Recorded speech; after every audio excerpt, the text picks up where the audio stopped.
A young boy once sat under a tree, his face buried in his hands, quietly crying. A monk walking along the path noticed the boy's shoulders shaking and paused beside him. The monk knelt down gently and asked, "My child, why are you crying?" The boy whispered, "I'm tired of my life. Nobody respects me. Nothing I do ever feels enough. Sometimes disappearing feels easier than living like this."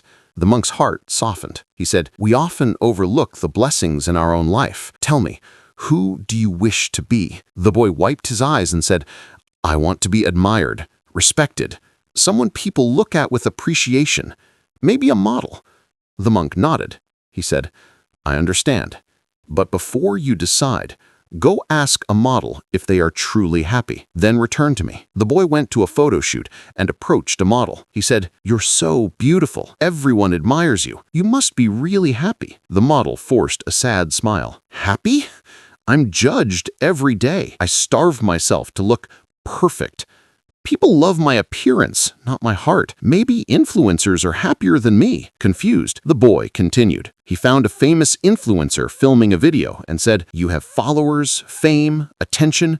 Surely you must be happy." The influencer sighed. "Not at all. I live in fear of losing everything. People don't love me. They love the content I create. Maybe celebrities have real happiness." The boy moved on. He eventually met a celebrity once the crowd had cleared. He asked, "Everyone knows you.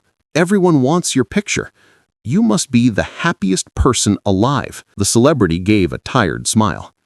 "Happiness? I can't walk freely anywhere. I can't trust most people. I'm trapped by fame. Sometimes I wish I could live like a normal person. No pressure, no expectations, just freedom." Shocked, the boy asked softly, "Then who is truly happy?" The celebrity said, "Someone who isn't trapped by comparison, someone who lives freely, someone like you." The boy returned to the monk, this time with a calmer heart. He said, "I understand now. I don't want to be anybody else. I'm happy being myself." The monk smiled and said, "The moment you stop comparing yourself is the moment you begin to live. There will always be someone with more and someone with less. Comparison empties the heart. Gratitude fills it. So remember, comparison steals your joy. Gratitude restores it. The life you're living right now, someone else is praying for." Hi, I'm Mr. Mindsider, and on this channel, your growth begins.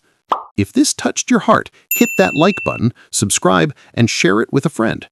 Remember, your life becomes brighter the moment you start valuing it.